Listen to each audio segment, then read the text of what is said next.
آپ صلی اللہ علیہ وسلم کے نبوت کے 23 سال ہیں. 23 سال میں کم از کم 23 بار تو آیا ہوگا نا یہ دن. تو کیا 23 سال میں ایک دفعہ بھی کہیں ہمیں ایسا ملتا ہے کہ محمد صلی اللہ علیہ وسلم نے 12 ربیع الاول کو اپنی ولادت کی خوشی میں کچھ بھی کیا؟ چلو روزہ نہیں، کچھ بھی کیا. محمد صلی اللہ علیہ وسلم 23 سال کوئی ذکر نہیں. اس کے بعد آتے ہیں ابو بکر صدیق رضی اللہ تعالیٰ عنہ. 2 سال کی حکومت، 2 بار تو آیا دن، کوئی ذکر نہیں 12 ربیع الاول کا. ہاں ذکر ہوا اللہ کے نبی صلی اللہ علیہ وسلم کی وفات کا، موت کا. پھر آئے عمر رضی اللہ تعالیٰ عنہ، 10 سال 10 بار تو آیا دن، کوئی ذکر نہیں ملتا. عثمان غنی آئے رضی اللہ تعالیٰ عنہ، 11 سال خلافت، کوئی ذکر نہیں ملتا. علی رضی اللہ تعالیٰ عنہ 5 سال کی خلافت، کوئی ذکر نہیں ملتا. آخری صحابی دنیا چھوڑ کے جاتے ہیں، فوت ہوتے ہیں 110 ہجری میں. اب ہجرت کے 110 سال تک کہیں کوئی ذکر نہیں 12 ربیع الاول کو عید میلاد منانے کا. الحمدللہ رب العالمین، الصلاۃ والسلام علی رسول الامین والعاقبۃ للمتقین، اما بعد. فاعوذ باللہ السمیع العلیم من الشیطان الرجیم، بسم اللہ الرحمن الرحیم.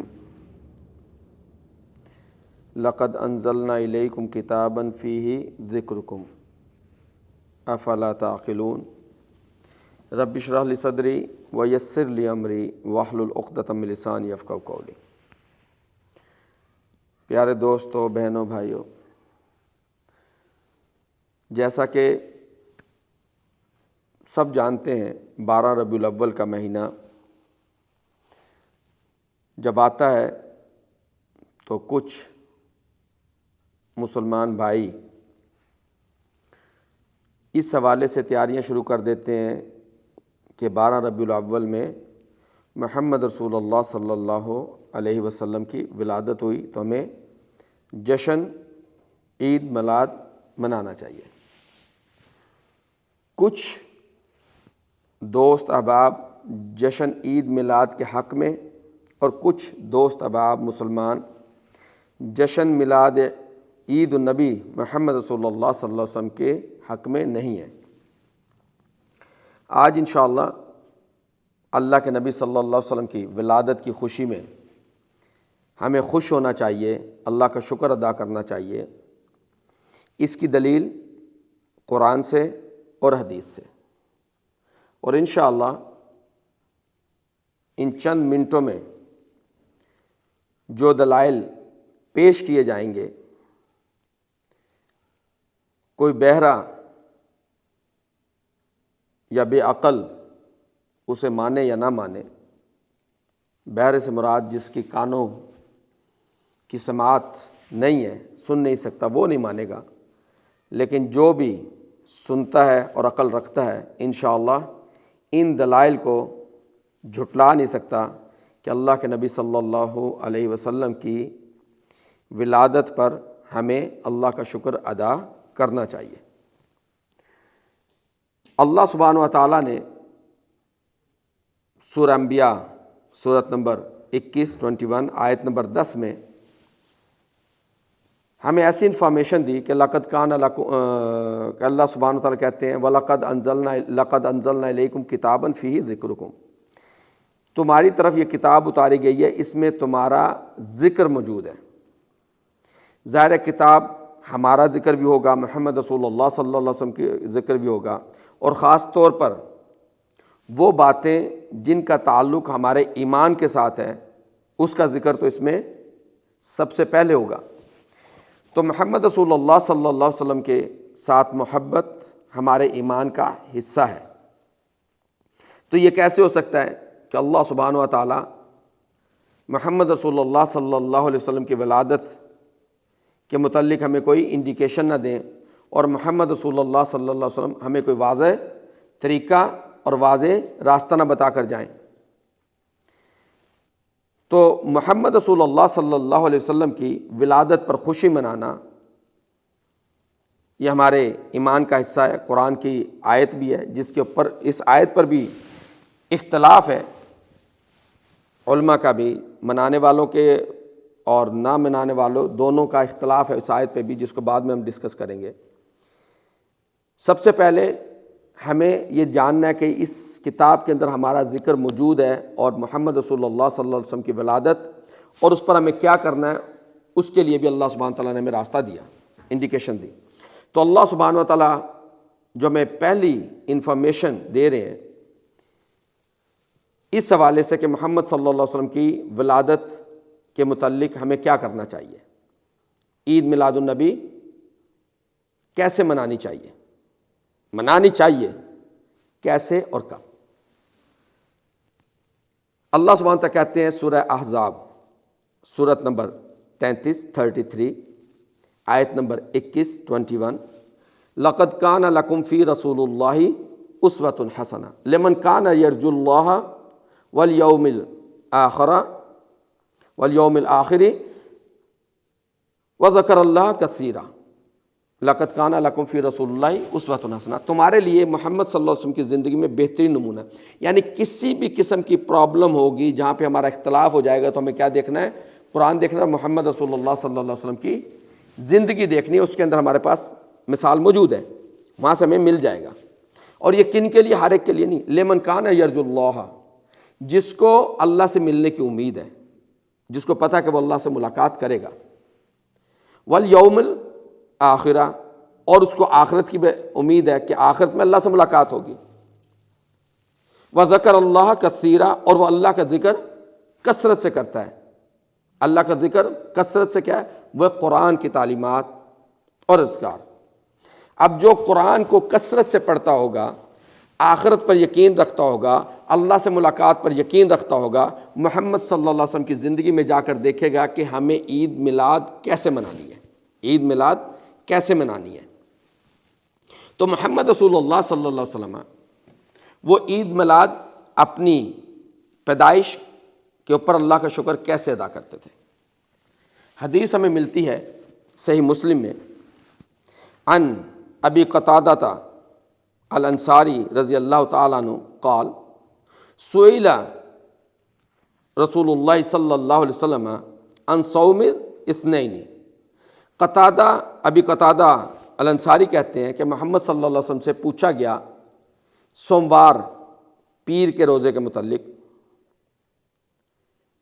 کہ یہ پیر کا روزہ اس کے متعلق جب پوچھا گیا، قال رسول اللہ صلی اللہ علیہ وسلم فیہ ولدت وفیہ انزل علیہ۔ تو اللہ کے نبی صلی اللہ علیہ وسلم فرمایا کہ جو سوموار کا پیر کا جو روزہ ہے یہ میں اس لیے رکھتا ہوں کہ اس دن میں پیدا ہوا اور اس دن مجھ پر قرآن نازل ہوا۔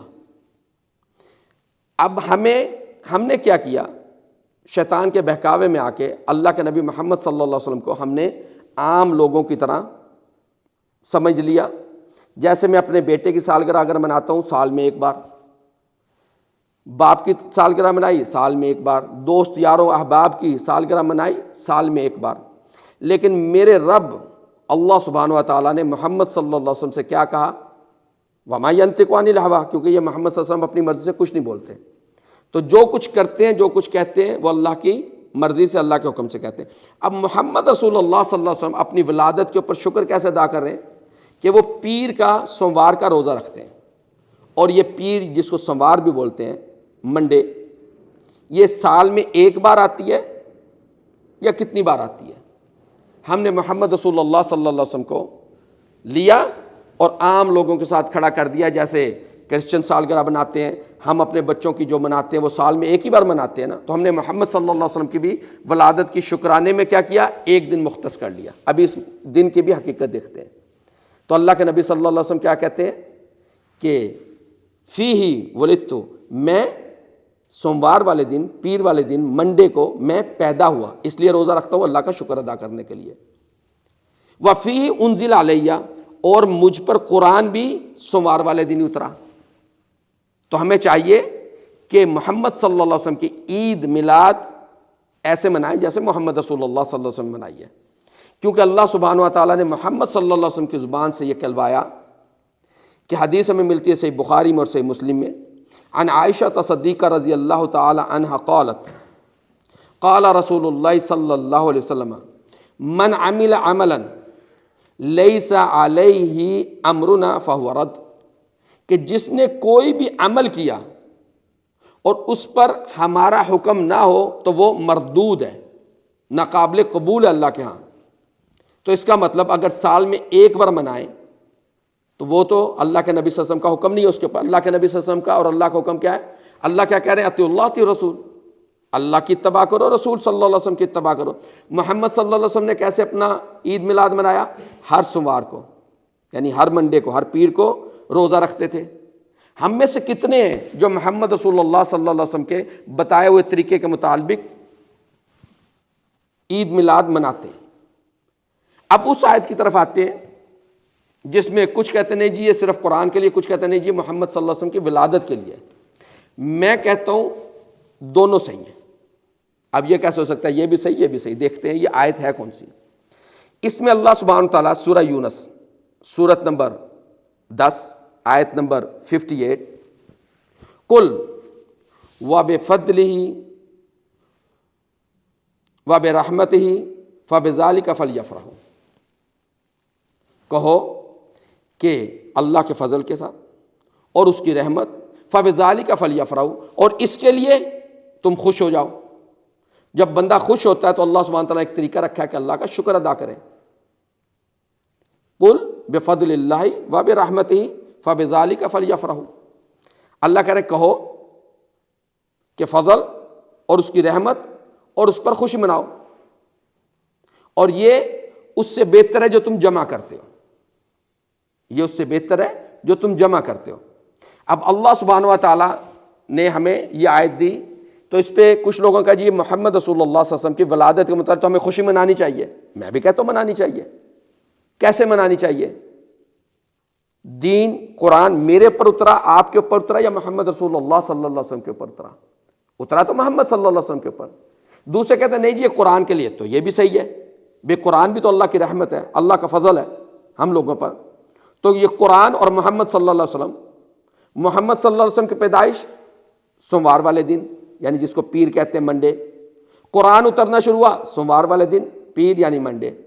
تو بہترین طریقہ کیا ہے کہ ہم اللہ کے نبی محمد صلی اللہ علیہ وسلم کا طریقہ اپناتے ہوئے ہر پیر کا روزہ رکھیں۔ یہ تھوڑا مشکل ہو جاتا ہے، یہ تھوڑا مشکل ہو جاتا ہے، کیونکہ شیطان نے کہا ہوا ہے، قسم کھائی بھی ہے، لَأَقْعُدَنَّ لَهُمْ صِرَاطَكَ الْمُسْتَقِيمَ، میں تیرے سیدھے راستے میں ان کے لیے بیٹھوں گا۔ تو شیطان تو مشکل کرے گا نا کہ آپ پیر کا روزہ رکھو، فرض نہیں ہے نہ رکھو، لیکن ایسا کام تو نہ کرو جس پہ محمد صلی اللہ علیہ وسلم کی مہر ہی نہیں۔ اب دیکھو شیطان نے کیسی ڈبل چال چلی۔ پوری دنیا کے علماء کسی ایک کا بھی اختلاف نہیں کہ محمد صلی اللہ علیہ وسلم کی وفات کا دن 12 ربیع الاول، پوری دنیا کے علماء سب کا اتفاق۔ پوری دنیا میں لوگوں کا، علماء کا اتفاق اس پر نہیں ہے کہ محمد صلی اللہ علیہ وسلم کی پیدائش کا دن کون سا ہے۔ کسی نے کہا 9 ربیع الاول، اور اس کے زیادہ شواہد اس کے زیادہ ہیں، 9 ربیع الاول، کسی نے کہا 12 ربیع الاول۔ غنیۃ الطالبین میں شیخ عبد القادر جیلانی، جن کو کچھ دوست کچھ بھائی مسلمان پیران پیر مانتے ہیں، ان کی ہر بات کو پتھر پر لکیر مانتے ہیں، وہ کہتے ہیں ان کی محمد صلی اللہ علیہ وسلم کی ولادت محرم میں ہوئی، لیکن یہاں پہ ان کی نہیں مانتے۔ شیعہ وہ کہتے ہیں جی وہ 17 ربیع الاول کو ہوئی، تو اس پہ تو اتفاق ہی نہیں ہے۔ اتفاق اس بات کے کہ سوموار والے دن پیدا ہوئے، اتفاق اس بات پہ کہ 12 ربیع الاول کو فوت ہوئے، اس پر تو سب کا اتفاق ہے۔ اب شیطان نے پہلے ہم سے وہ طریقہ چھینا کہ ہم خوش ہوں، ہر سوموار والے دن اللہ کا شکر ادا کریں کہ یا اللہ تو نے اس دن کو، سوموار یعنی پیر کو، منڈے کو، یا اللہ تو نے محمد رسول اللہ صلی اللہ علیہ وسلم کو رحمت للعالمین بنا کر بھیجا، یا اللہ تیرا شکر ادا کرتے ہیں کہ تو نے قرآن جیسی رحمت ہمیں دی، قرآن کا فضل ہمیں عطا کیا، اس سے ہمیں دور کیا۔ پھر اس کے بعد کیا کیا؟ محمد صلی اللہ علیہ وسلم کی وفات والے دن ہمیں ناچنے گانے پہ لگا دیا، جشن منانے پہ لگا دیا۔ فیصلہ ہم خود کر لیں۔ اب اگر ہم دیکھیں محمد رسول اللہ صلی اللہ علیہ وسلم 23 سال، آپ صلی اللہ علیہ وسلم کے نبوت کے 23 سال ہیں، 23 سال میں کم از کم 23 بار تو آیا ہوگا نا یہ دن، تو کیا 23 سال میں ایک دفعہ بھی کہیں ہمیں ایسا ملتا ہے کہ محمد صلی اللہ علیہ وسلم نے 12 ربیع الاول کو اپنی ولادت کی خوشی میں کچھ بھی کیا؟ چلو روزہ نہیں، کچھ بھی کیا، محمد صلی اللہ علیہ وسلم 23 سال کوئی ذکر نہیں۔ اس کے بعد آتے ہیں ابو بکر صدیق رضی اللہ تعالیٰ عنہ، 2 سال کی حکومت، 2 بار تو آیا دن، کوئی ذکر نہیں 12 ربیع الاول کا۔ ہاں ذکر ہوا اللہ کے نبی صلی اللہ علیہ وسلم کی وفات کا، موت کا۔ پھر آئے عمر رضی اللہ تعالیٰ عنہ، 10 سال 10 بار تو آیا دن، کوئی ذکر نہیں ملتا۔ عثمان غنی آئے رضی اللہ تعالیٰ عنہ، 11 سال خلافت، کوئی ذکر نہیں ملتا۔ علی رضی اللہ تعالیٰ عنہ 5 سال کی خلافت، کوئی ذکر نہیں ملتا۔ آخری صحابی دنیا چھوڑ کے جاتے ہیں، فوت ہوتے ہیں 110 ہجری میں۔ اب ہجرت کے 110 سال تک کہیں کوئی ذکر نہیں 12 ربیع الاول کو عید میلاد منانے کا، لیکن سوموار کا روزہ جس کو ہم پیر کہتے ہیں، منڈے کا روزہ، اس پورے دور میں آپ کو ملے گا۔ پھر آخری تابعی وہ کب فوت ہوتے ہیں؟ 180 ہجری میں، 180 ہجری میں، کوئی ذکر نہیں 12 ربیع الاول کو جشن منانے کا، لیکن روزہ رکھنے کا ذکر ملے گا۔ امام ابو حنیفہ 150 ہجری میں فوت ہوتے ہیں۔ امام مالک 179 ہجری میں فوت ہوتے ہیں۔ امام شافعی 204 ہجری میں فوت ہوتے ہیں۔ امام احمد ابن حنبل 241 ہجری میں فوت ہوتے ہیں۔ کہیں سے کوئی ایک دلیل لے کر آ جاؤ کہ ہم نے 12 ربیع الاول کو فلانے امام سے، فلانے تابعی سے، فلانے صحابی سے، محمد رسول اللہ صلی اللہ علیہ وسلم سے، ازواج مطہرات سے، کسی سے کوئی ایسا ذکر سنا ہو کہ 12 ربیع الاول کو ہم نے خوشی منائی ہو۔ 12 ربیع الاول کو عمر فاروق رضی اللہ تعالیٰ عنہ نے تلوار باہر نکالی تھی۔ اگر کوئی یہ شخص یہ کہے گا کہ محمد صلی اللہ علیہ وسلم فوت ہو گئے تو میں اس کی گردن اڑا دوں گا۔ صحابہ کہتے ہیں ہم جیسے ہمارے جسموں میں سے جان نکل گئی۔ یہ ہے 12 ربیع الاول کا سوگ جس پر شیطان نے ہمیں خوشی منانے کے اوپر لگا دیا۔ اب یہ بدعت شروع کہاں سے ہوئی یہ بھی دیکھ لیں۔ تاریخ ابن خلقان اس میں لکھتے ہیں کہ سن 604 ہجری میں شاہ اربل مظفر الدین کوکبری اس نے یہ 12 ربیع الاول جشن عید میلاد النبی منانا شروع کیا۔ ابن خلقان میں لکھتے ہیں کہ جب شہر اربل کے ارد گرد لوگوں کو پتہ چلا کہ اس دن ایک محفل لگتی ہے، جشن منایا جاتا ہے، گویے، ناچنے گانے والے، طوائفیں، وہ ساری جمع ہوئیں۔ یہ شاہ اربل مظفر الدین کوکبری یہ دیگیں پکواتا تھا، اور ابن خلقان، تاریخ ابن خلقان میں یہ بھی لکھا ہے کہ بعض اوقات مست ہو کے یہ ان کے ساتھ ناچا بھی کرتا تھا۔ یہ تعلیمات محمد رسول اللہ صلی اللہ علیہ وسلم کی، جس کو ہم نے اپنایا ہوا ہے۔ پھر اس کے بعد جیسے ہر دور میں عالم علماء رہے ہیں جو خوشنودی کے لیے، پیسے بٹورنے کے لیے کچھ بھی لکھ دیتے ہیں، تو امام سیوطی رحم اللہ وہ ذکر کرتے ہیں کہ ایک عالم تھا جس کا نام تھا ابن دہیہ، وہ ادھر سے گزر رہا تھا، اس کو پتہ چلا کہ شاہ اربل یہ جو ہے کوکبری یہ جشن مناتا ہے عید میلاد النبی کا، تو اس نے ایک کتاب لکھی جس میں یہ دلائل دے دیے کہ یہ جو کچھ کر رہا ہے صحیح کر رہا ہے، جس پر اس کو 1000 اشرفیاں ملی سونے کی۔ اس نے اپنے ایمان کا سودا کیا، وَلَا تَشْتَرُوا بِآيَاتِ ثَمَنًا قَلِيلًا۔ اللہ کیا کہتے ہیں؟ اللہ سبحانہ کہتے ہیں وَلَا تَشْتَرُوا بِآيَاتِ ثَمَنًا قَلِيلًا، میری آیات کے بدلے رقمیں نہ لے لیا کرو، یہ چھوٹی چھوٹی رقمیں مت لے لیا کرو۔ اس نے لیا، اس نے یہ تصدیق کی۔ اب محمد رسول اللہ صلی اللہ علیہ وسلم کہتے ہیں، جو کہ حدیث ہم نے پہلے بھی سنی، کہ ان عائشہ صدیقہ رضی اللہ تعالیٰ عنہ قالت قال رسول اللہ صلی اللہ علیہ وسلم من عمل عملا لیس علیہ امرنا فہو رد، جس نے کوئی ایسا عمل کیا دین میں ثواب سمجھ کر جس پہ ہمارا حکم نہیں ہے، فہو رد، وہ مردود ہے، وہ قابل قبول نہیں ہے۔ اب یا تو محمد صلی اللہ علیہ وسلم کے عمل کو پکڑ لیں اور آپ صلی اللہ علیہ وسلم کی بات کو لے لیں، یا پھر کوکب بری کو لے لیں۔ یہ ہماری چوائس ہے، اللہ نے ہمیں مجبور نہیں کیا کہ ہم قیامت کے دن محمد صلی اللہ علیہ وسلم کے لائن میں لگے، آپ کو امام مانے، آپ کے پیچھے کھڑے ہو جائیں، یا مظفر الدین کوکب بری کی لائن۔ یہ ہمارے اوپر ہے، آپ کے اوپر ہے، جو چاہیں آپ چوز کر لیں۔ اللہ سبحانہ و تعالیٰ آپ کا ہاتھ نہیں پکڑیں گے، لیکن قیامت کے دن آپ کو جواب دینا ہے۔ تو اس لیے اللہ سے دعا کرتے ہیں، ربنا لا تزغ قلوبنا بعد اذ ہدیتنا وہب لنا من لدنک رحمہ انک انت الوہاب۔ اقول قولی ھذا واستغفر لی ولکم۔